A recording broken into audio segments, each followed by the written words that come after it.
Pertandingan Piala Dunia 2022 babak 16 besar antara Brazil melawan Korea Selatan berakhir dengan skor telak yaitu 4-1 untuk kemenangan tim Samba Brazil. Hasil itu menjadikan tim Korea Selatan sebagai perwakilan Asia terakhir yang gagal lolos ke babak 8 besar Piala Dunia Qatar 2022. Pada laga tersebut ada satu hal yang menarik perhatian warganet di media sosial, yakni banyaknya pemain Korea Selatan bernama Kim yang menjadi starter. Corea del Sud con Kim, Jung-Wan, Na, So-lin, e Hwang. Setidaknya ada 5 pemain Korea Selatan dengan nama depan Kim, mulai dari penjaga gawang hingga 4 pemain bertahan Korea Selatan. Biar nggak penasaran kenapa banyak banget yang namanya Kim, yuk kita simak aja videonya sampai habis. Tapi sebelum kita ngebahas lebih jauh tentang apa yang menjadi latar belakang banyaknya nama Kim di Korea, di sini teman-teman ada yang tahu nggak Kim itu apa sih? Coba tulis di kolom komentar, menurut teman-teman apa?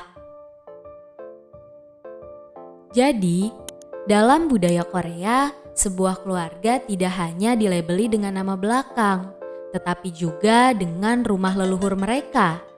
Dan Kim adalah salah satu marga yang ada di sana. Atau kalau untuk kita yang tinggal di Indonesia, biasanya nama marga atau nama keluarga diikutkan di belakang, mengikuti nama keluarga ayah. Seperti contoh, marga Sibarani yang merupakan salah satu marga dari Batak. Di Korea, memang ada tradisi yang mendorong keluarga untuk mencatat silsilah keluarganya dalam buku khusus.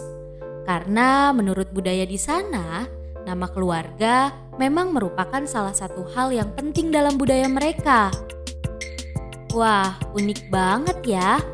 Kira-kira di sini ada nggak nih yang pernah atau bahkan sampai sekarang masih nyatet silsilah keluarganya? Kalau ada, coba share di kolom komentar ya. Nah, ada sebuah penelitian yang dilakukan dengan memeriksa 10 buku silsilah keluarga Korea. Yang mana dari buku itu masing-masing mendokumentasikan sejarah silsilah keluarga di negara tersebut selama 500 tahun terakhir. Dan dari hasil penelitian itu, dikatakan bahwa marga Kim telah populer setidaknya selama 1500 tahun. Lalu, kira-kira ada marga lain gak sih selain Kim yang banyak digunakan di Korea? Dilansir dari Britannica, sebanyak 49 juta orang Korea Selatan pada tahun 2015 diantaranya memiliki nama keluarga atau marga Kim. Lalu disusul oleh Lee yang menjadi nama paling umum kedua di Korea dan Park menempati posisi yang ketiga. Atau secara keseluruhan, sekitar 45% orang Korea memiliki salah satu dari nama Kim, Lee, dan Park. Tapi, kenapa ya nama Kim yang lebih banyak digunakan? Untuk menjawab pertanyaan tersebut, yuk kita simak penjelasan berikut. Nah, asal-usul nama Kim sendiri erat kaitannya dengan zaman kerajaan mereka dulu yang masih menggunakan sistem feodal atau kekuasaan yang dijalankan oleh kaum bangsawan. Tepatnya pada zaman kerajaan Silla yang merupakan sebuah kerajaan kuno di semenanjung Korea yang berdiri sekitar 57 sebelum Masehi sampai 935 Masehi. Nah, pada era kerajaan Silla yang telah melewati banyak pertempuran, akhirnya sekitar tahun 668 semenanjung Korea dapat disatukan. Dilansir dari Britannica, pada masa itu ada satu keluarga bangsawan yang berperan penting dalam penyatuan semenanjung Korea yang bernama keluarga Kim atau yang memiliki arti emas. Nah, keluarga Kim inilah yang disebut sangat menonjol dan jadi penguasa kerajaan Silla selama 700 tahun. Jadi Kim ini merupakan keluarga tertinggi dan menonjol nih di Korea pada zaman itu. Ditambah pada waktu itu masih menerapkan sistem feodal. Akhirnya keluarga bangsawan Kim ini jadi keluarga yang dipuja banget. Terus pada zaman itu di Korea nggak semua orang boleh punya nama keluarga. Bahkan waktu itu memang dilarang dan hanya diperbolehkan untuk kalangan kerajaan atau aristokrat. Jadi nama keluarga pada zaman itu memang benar-benar sesuatu yang mewah banget. Tapi keadaan sedikit berubah setelah Raja Wongon dari dinasti Goryeo yang berdiri pada tahun 918 sampai 1392 mulai memberi izin untuk pejabat-pejabat pemerintah memiliki nama keluarga. Jadi pegawai negeri di sana diberikan izin untuk memiliki nama keluarga yang tujuannya untuk membedakan mereka sama rakyat biasa. Akhirnya karena kebijakan ini, setiap orang yang ingin menjadi pegawai negeri diharuskan memiliki nama keluarga saat mau mendaftar ujian. Nah, ini menjadi kesempatan untuk mereka yang memang sedari dulu ingin memiliki nama belakang yang bangsawan banget. Tujuannya agar orang lain mengira mereka keturunan dari kerajaan. Khususnya nama Kim yang memang menjadi impian para pejabat daerah. Karena bila menengok sejarah yang udah dijelasin tadi, nama tersebut merupakan nama bangsawan yang sangat menonjol.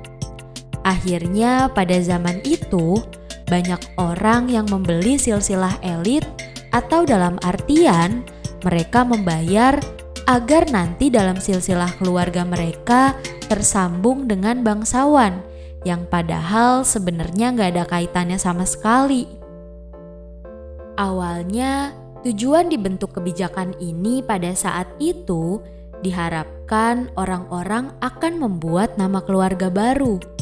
Tapi balik lagi, karena pada saat itu kalangan bangsawan sangat diagungkan, akhirnya saat ada kesempatan yang meskipun itu dilarang, orang-orang lebih memilih membayar agar mereka memiliki nama yang ada unsur bangsawannya, sehingga lebih dihormati. Nah, karena inilah di Korea pada abad ke-18 banyak ditemukan kasus pemalsuan silsilah. Karena banyak ditemukannya kasus ini, akhirnya pada tahun 1894 sistem sosial berbasis kelas atau kasta di Korea dihapuskan. Dan ini berarti rakyat jelata sekalipun sudah boleh mempunyai marga dan nama keluarga. Alhamdulillah banget nih ya pasti buat rakyat biasa di sana. Karena adanya kebijakan baru, akhirnya mereka-mereka yang sebelumnya berasal dari kelas masyarakat yang rendah, mayoritas menggunakan nama tuan tanah mereka atau orang yang berpengaruh di wilayah mereka pada saat itu. Yang mana tuan tanah pada waktu itu banyak banget yang mengidolakan keluarga bangsawan Kim. Dan dia membeli silsilah keluarga itu sebelumnya. Akhirnya si rakyat jelata yang jadi bawahan mereka ikut menggunakan nama Kim. Dan mengakibatkan makin banyak banget orang-orang yang pakai nama Kim. Ditambah pada tahun 1909 mulai disahkan Undang-Undang Pendaftaran Sensus di Korea. Dan di sana semua orang wajib memiliki nama belakang. Yang tadinya hanya menjadi sebuah pilihan, akhirnya menjadi sebuah kewajiban. Karena memiliki nama belakang menjadi sebuah kewajiban, makin bertambah dan semakin banyak deh orang-orang yang menggunakan nama Kim. Nah, Dari penjelasan di atas, sekarang teman-teman udah tahu kan kenapa Kim menjadi nama yang banyak dipilih dan digunakan di Korea. Semoga pembahasan kali ini bisa menambah wawasan kita semua ya. Cukup sekian dulu video kali ini.